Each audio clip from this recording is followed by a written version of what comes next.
Arsenal 4, Ipswich 0. That man got absolutely smoked.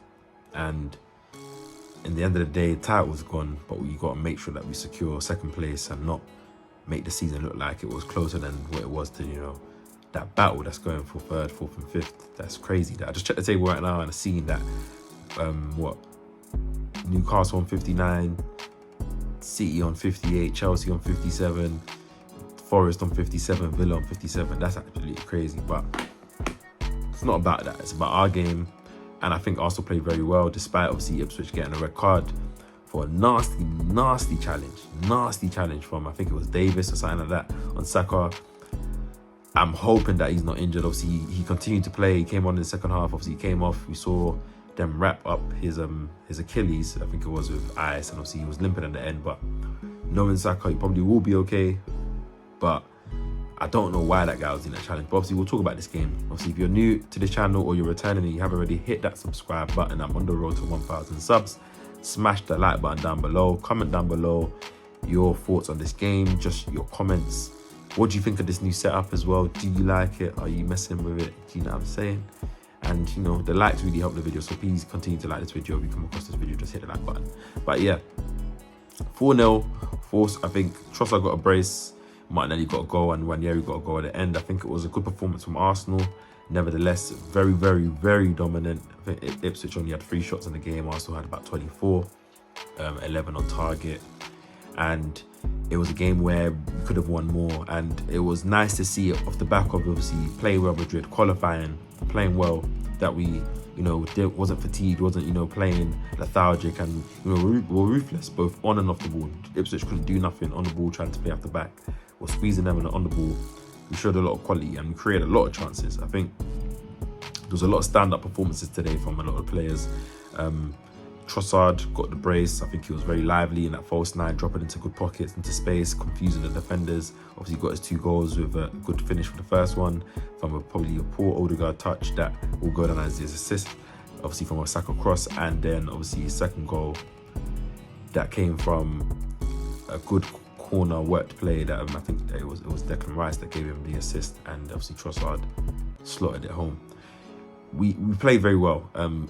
Martinelli got his goal as well off the back of some good wing play from Saka. Again, beating his man on the outside, played it to Merino with a good flick, and obviously Martinelli got his goal, which outside of Trossard, I think Merino had a lovely game. He was dropped back into the 8 this game, and he's showing his level of confidence and comfortability that he's got in this team. You're seeing the passes, you're seeing the way that his persona on the ball showing, and his intelligence, and you're seeing that he's able to create a lot of chances, play a lot of neat passes in between the box, and obviously be a threat as well. He had that opportunity from the corner that he should have scored. I didn't think he got over the ball, but I think notably he was great. I think Odegaard was a big shout today, probably the man of the match in terms of just his overall play. Odegaard's been struggling a lot in games, a lot to impose himself, to play that quality that we know he is. And, you know, I've described and said he's not a number 10.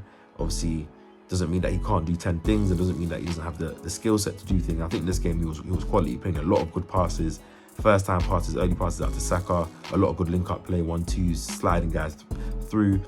Obviously, he got a lot of shots on goal as well, which was quality, and he got that assist. I think he got 2 assists. I don't know, he got 1 assist. My apologies if it counts as an assist, but I think overall, just getting on the ball, dominating the game, trying to impose in all phases. I think it was a quality game from him.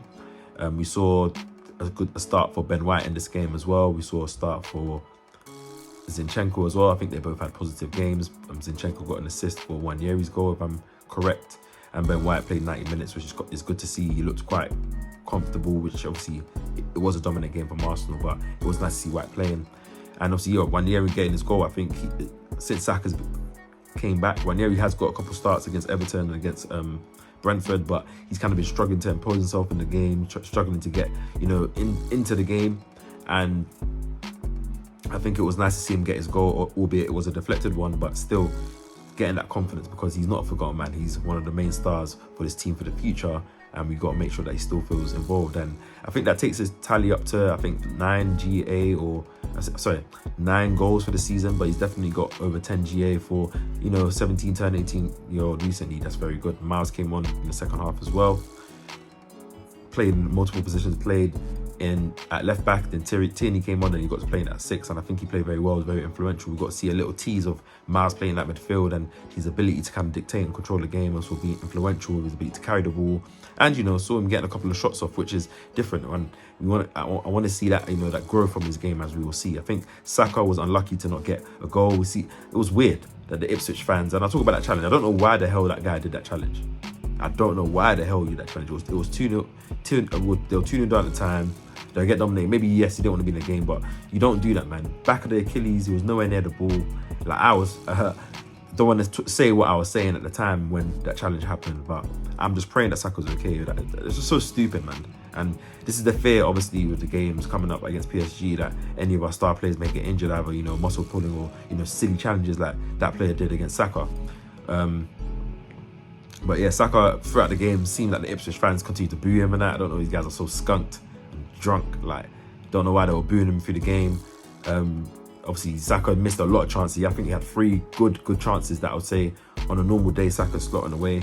Shooting boots weren't on today, which is surprising. I know he'll be frustrated himself, but the fans were just booing him after he was the one that got nasty challenge. Like, this is why they're going down. And I tweeted myself, I said, I hope Ipswich get relegated and continuously get relegated until they get to Sunday League, and hopefully I can play against them. And do you know what I'm saying?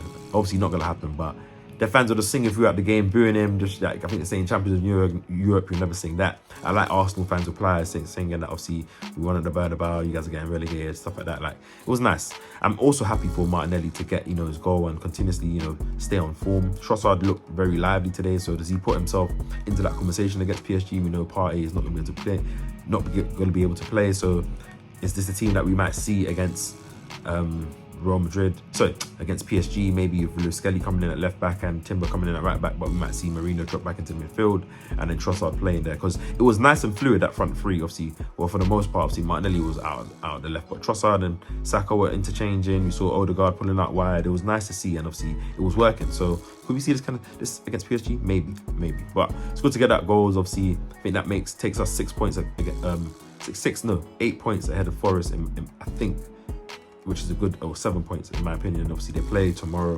Obviously, they're under pressure now. They're outside of the top 5, which is crazy because they've been comfortable third for a lot of the season, which is why I was saying that this season's just crazy. But hopefully, obviously, we get another win against Palace on Wednesday. I'm going to that game. I'm going to be there.